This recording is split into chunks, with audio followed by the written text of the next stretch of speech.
হে everyone, আসসালামু আলাইকুম। আপনারা সবাই কেমন আছেন? আলহামদুলিল্লাহ আমি ভালো আছি। এই ফুলটা কম বেশি সবাই চিনেন। এই ফুলটা দিয়ে বড়া খেতে অনেক মজা হয়। আজকে ফুলটা নিয়ে আসছে বাজারে থেকে, আর অনেকগুলো কবুতর আর হয়েছে মুরগি নিয়ে আসছে রান্না করার জন্য। তো অনেক দেরি করে বাজারে গিয়েছে, তাই কবুতরগুলি সবগুলি নিতে পারি নাই। আমার মেয়ে স্কুল থেকে চলে আসবে, তাই ওর জন্য কবুতরটা রান্না করে নিচ্ছি একটা কেটে। এক চুলায় বসিয়ে দিয়েছি, আর অন্য চুলায় আমাদের মুরগির মশলাটা কষানো বসিয়ে দিয়েছি। যে কবুতরটা হয়ে গেছে, নামানোর সময় জিরার ফাঁকি দিয়ে নামিয়ে নিয়েছি।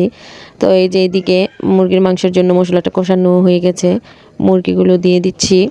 মুরগিগুলো দেওয়ার পর একটু নাড়াচাড়া করে কষানোর জন্য ঢেকে দিব।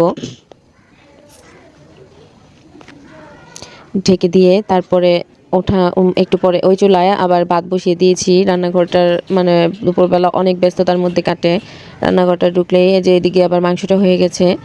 তো মাংসটা কবুতরটা রান্না করে ভাতটা রান্না করে সব শেষে গরম গরম এই তো ফুলের বড়াটা বানিয়ে নিচ্ছি ব্যাটারটার সাহায্যে চুবিয়ে চুবিয়ে।